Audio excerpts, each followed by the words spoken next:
Show. Transcribed direct from the Veterans Administration Hospital at Long Beach, California. With Les Brown and his band of renown. Our special guest, Bing Crosby. And here he is, Bob Hope.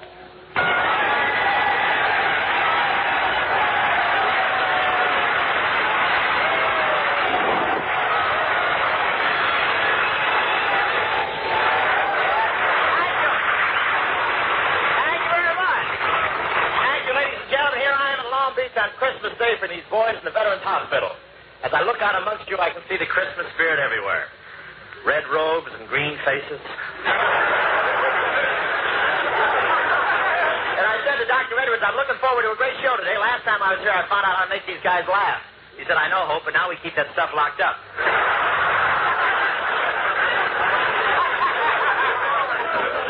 I thought this was a hospital, but I never saw such a healthy bunch of guys. In this place, you're not considered ambulatory until you pass the nurse you're chasing.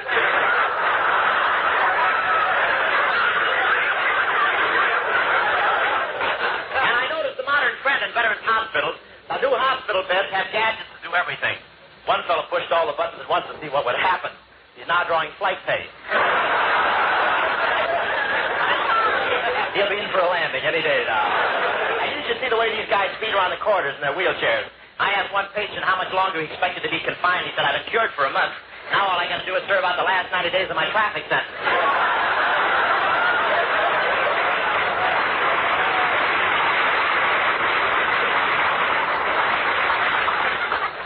And one patient even had the Christmas spirit while he was being bandaged. He turned to the doctor and said, before you wrap it, I'd like to put a card in.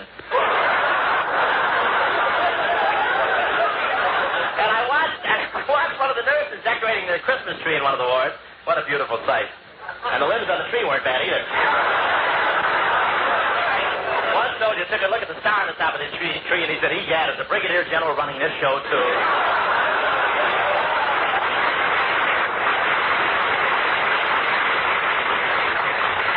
I think it was General Estabrook, I'm not sure. You can't blame Santa Claus for not wanting to show up at this hospital.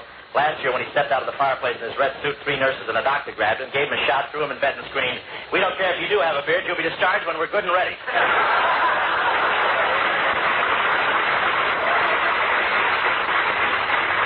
I played Santa Claus for my kids. It was great. I had a real Santa Claus suit and came down a real chimney. It was exciting. They had a real fire. They had to beat me out with my own beard. But it's been a great day here at the Long Beach Veterans Hospital. I had dinner here, and can these patients eat? The chaplain said, say grace, and between saying grace, they were ready for dessert.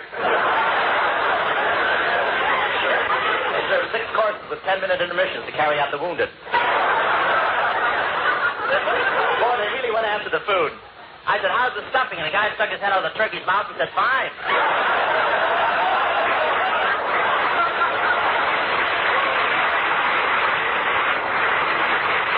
One guy at the table looked really beat. I said, you look like something the cat dragged in. He said, yeah, but he won't drag me out again. I ate him.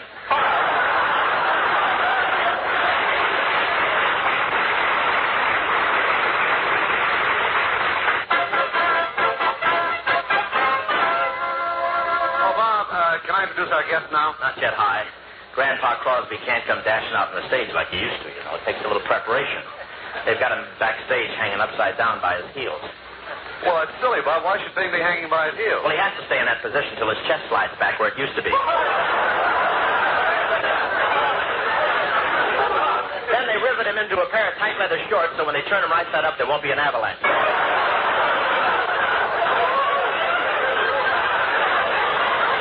I got a right to be sore. Wait till I tell you what happened. It was yesterday afternoon.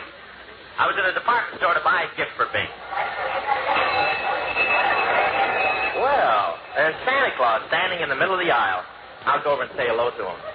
Well, jolly old Santa. Well, tonight's Christmas Eve, Santa. Are you going to get into your sleigh and sail over the housetops? No, boy, I'm going to the rendezvous and fly around the chandelier.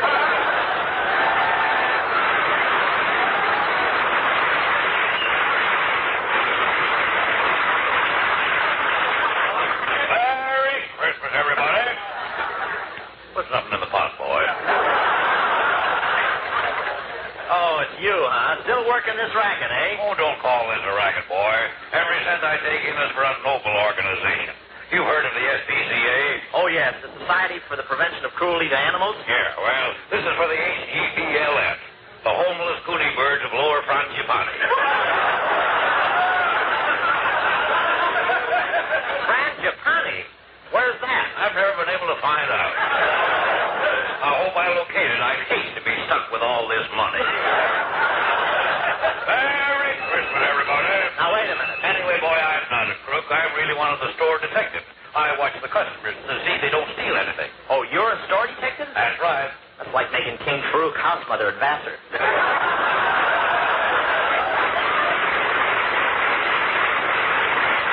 Now, boy, I only dipped in for a few dollars to give to my poor old mother.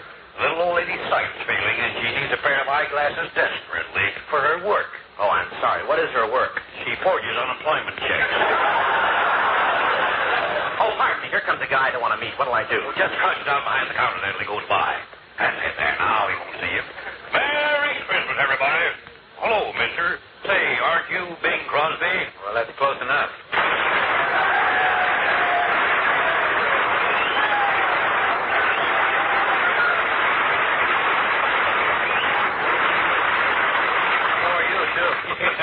I see you're accepting contributions, Santa. I'd like to add mine to the pot. Here. Some contribution, a can of Minute Maid. Perhaps you can help me, Santa. I don't know the store very well around here, and I'm looking for a present for a friend of mine, Bob Hope. Well, you know him better than I do. Why don't you buy him whatever he needs the most? Well, now, that's an idea, yeah. Where can I get a large package of talent?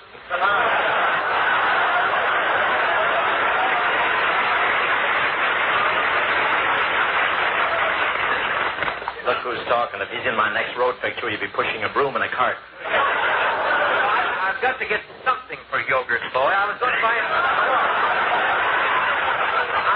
I really thought I'd buy him some shorts, but they don't have a size big enough for him. The only size they had were large, very large, and across the wide Missouri.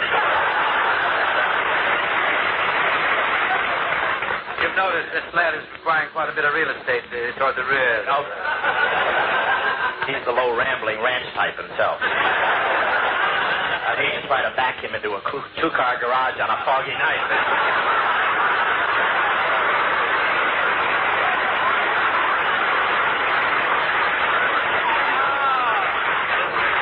He had the knife out, couldn't open the blade.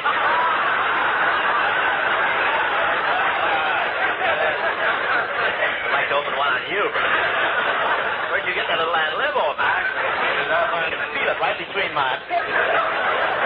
Bing, it shouldn't be hard to think of a present for your friend. Think of it the other way around.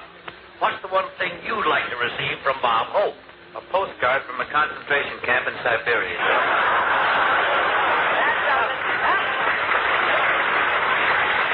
Now, listen. I heard everything you said. I was hiding right behind the counter. Well, look who's here. Paramount's bad guest. I just found out your true character, you lopsided lon. Oh, no, hit it. Ease off your clever hips. I punch you right I don't on. see that. Just a... I punch you right on that nose of yours, but I never start anything that's already finished. Look, avocado top. Yeah, if that head was any smaller, you could use a plumber's friend for an umbrella. You're my plumber's friend here. Put your hat on. That's all you need. Plumber. Oh, that's champion. Hey, Junior, I don't I think understand. that's the critic from the Long Beach Press Telegram. I don't understand all this indignation, Junior. What do you expect me to give you for Christmas? Miss America wrapped in cellophane or something? Stop bragging. You couldn't get within a mile of Miss America with Errol Flynn on a leash. Hey, look, Montrose, I'm going to settle this question once and for all, Murgatroyd. Come here. Thank you, Montrose. I shall demonstrate to all concerned just who is the biker and who has the generous heart in this team. Now, for your Christmas gift from me, I want you to pick out anything in the place. Very generous ad-libbing. No, I mean it. I mean it. Young lady. I'll take that. No. No. You worked on anything. Well, I mean that $300 set of silver over there. Just wrap it up as my present to Mr. Holt. To me? Hmm? Well, top that. How? As my present to him, lady, wrap up a $500 set of silverware. I'll raise my gift to you to $750. Well, I'll raise mine to you to $1,000. And here's my check to pay for it. 1,000 even. Thank you, sir. Now, get up your loot things. Oh, Mr. Crosby doesn't have to pay. Of course not. Wait. Wait. What goes on here? I'm the shill of the silverware department, lad.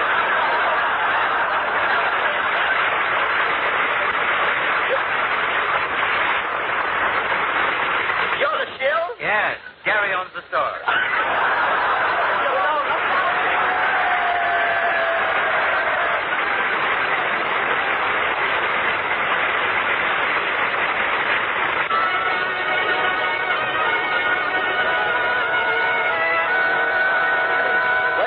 There are many wonderful Christmas stories, such as those written by Dickens and Hans Christian Andersen. But tonight we're going to present a story of Christmas that has never before been told. It's the tale of Bingsy and Bobsy, who, whether you can imagine it or not, were once young. Let us go back through the years. At the home of the host in Cleveland, there is a tiny new arrival. Look at him, Dad, laying on his little blanket. Isn't he just what you wanted for Christmas? No.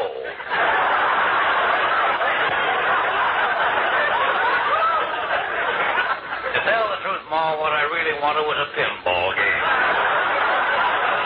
Oh, now that's silly.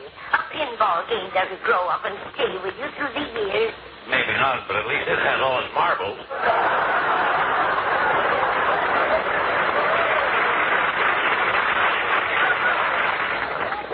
Remember, Pa, before the baby came, you went out and bet $50 it would be a boy, and I bet $50 it would be a girl. Yeah.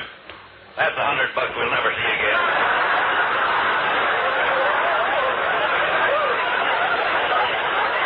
Look, just...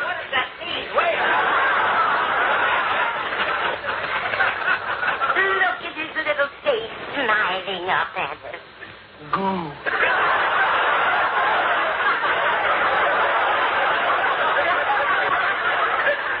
Say something, Sonny. Goo. Again, Sonny. Goo. Isn't it cute? Sonny, tell me, what would you like for Christmas? The new lines I'm laying an egg with is goo.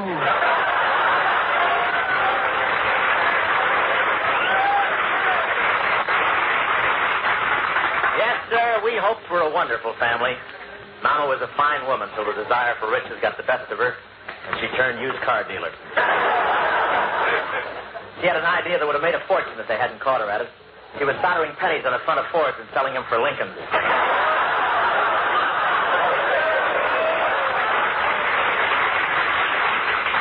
Automobiles, that was all my folks ever thought of. As a baby, I never had any talcum powder. They jacked me up twice a week and Simonized me.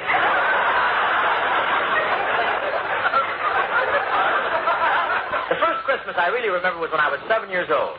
A new family moved in next door, and I went over to make friends with a little boy. Hi there. Hi. What's your name? Carol Lillis Crosby. Well, brush your hair back out of your eyes so I can see it.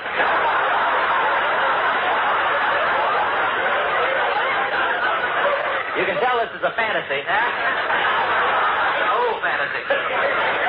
Santa's coming tonight. What do you want for Christmas? I can't have anything. We're very poor. Are you really poor? Yeah, we don't have anything except what my brother Larry brings in on Saturday night. What's that? My brother Everett.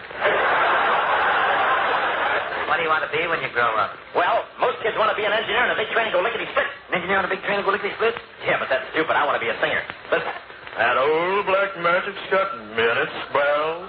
That old black magic that I know so well. Ba-ba-ba-boo, ba-boo, ba-ba-ba-boo, ba-boo. What do you want to be when you grow up? Engineer and go lickety-split and run over you?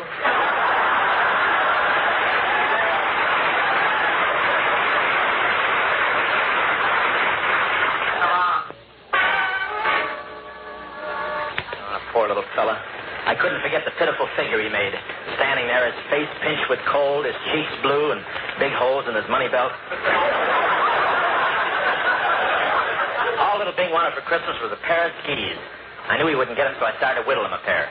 But the Crosbys moved away. I didn't see Bing for years. And one day he walked into my backyard and said, Hi. "Where you been?" Well, we moved to Spokane, where I finished grammar school, high school, then I enrolled in Gonzaga University, from which I graduated with high honors. From there, I went to the Sorbonne in Paris, where I studied for her, and I acquired my master's degree in music. What have you been doing? I finished your skis.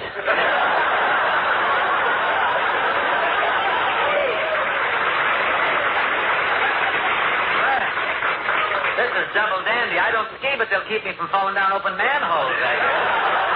Say, who's this cute bit of fluff coming through the gate? Yoo-hoo, Bobsy. Oh, she's my fiance. She's so crazy about me, she thinks I'm the only guy in the world. Hello, Bobsy. I just thought I'd come over. Well, who's this? Over the river, Charlie. Skip the gutter.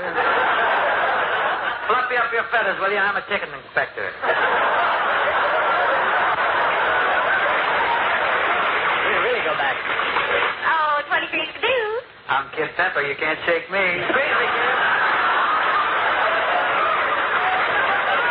Squeeze me, kid. I'm a lemon. The ushers will now pass among you with Tums.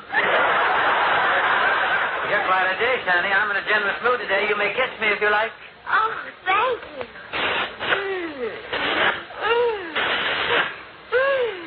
Oh, come on, honey. Let's go where we can be alone. I decided I couldn't let him get away with that, so I yelled, "Hey, come back here, you!" Yeah, what do you want? You forgot your skis.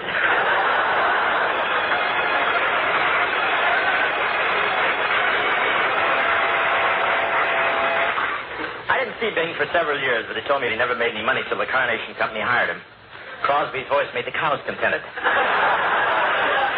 When he sang, they turned to each other and say, "Thank goodness, Matilda, that didn't come out of me." Hey, you're speaking of the tonsils I love. I'll take over from here, Robin. To make a name for myself, I went to New York, where I did rather well. I got quite a jolt one day on Broadway when a shabby derelict shuffled up to me and said, "Hey, mister, you got $1 for a cup of coffee?"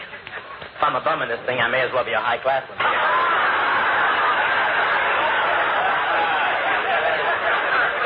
"Get away from me, you panhandler. You ought to be ashamed. Haven't you any higher ambition than this?" Yeah. "What is it?" I want to be an engineer in a big train and go lickety-split.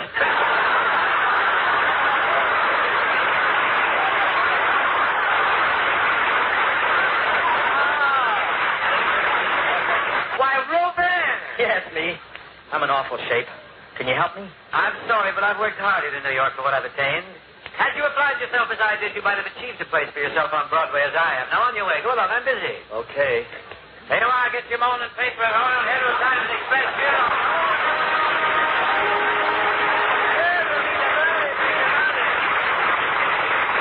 I took pity on Bob, and I added him to my vaudeville act when my seal died.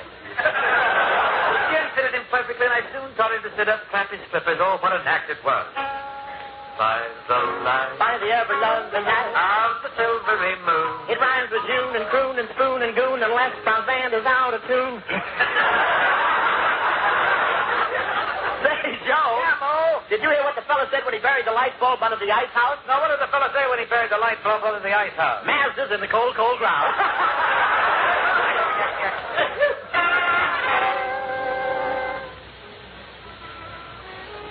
That night was Christmas Eve in the little theater we were playing in Kansas. Christmas Eve, a time of warmth and good fellowship, especially among homeless actors. As we sat in our dressing room after the performance, the door opened. The manager of the theater stuck his head in with a genial gleam in his eye. He smiled and said, "You no talent jerks are fired."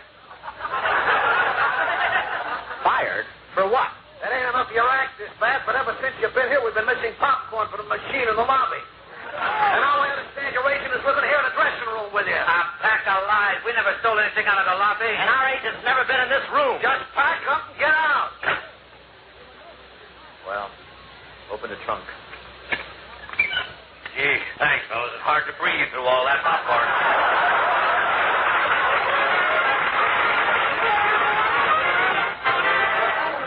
We all know what followed. The two boys made picture after picture for Paramount. And now, to crown their achievements, they are summoned to the office of Y. Frank Freeman, the president of Paramount Studios, who is about to appoint an executive director. May the best man win.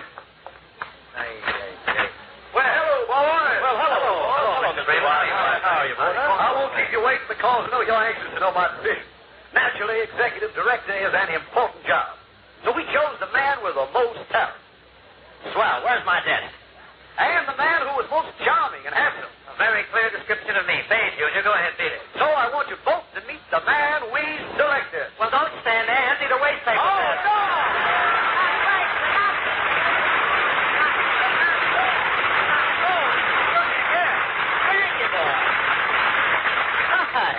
Frankie, what are you doing at Long Beach? Well, the shrimp boats landed, and I fought my way out of the net.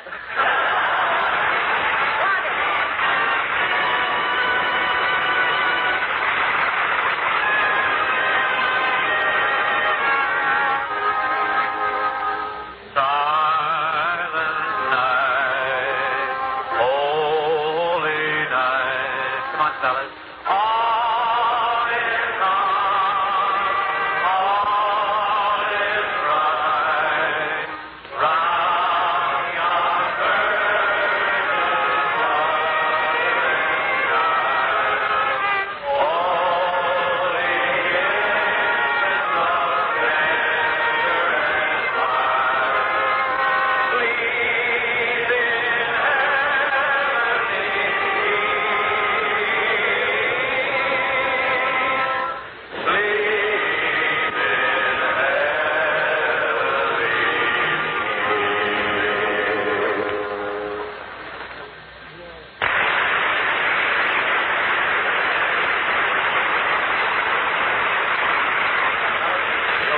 Folks had a wonderful day. Right, we want to wish you all the season's best. Merry Christmas. And a Happy New Year.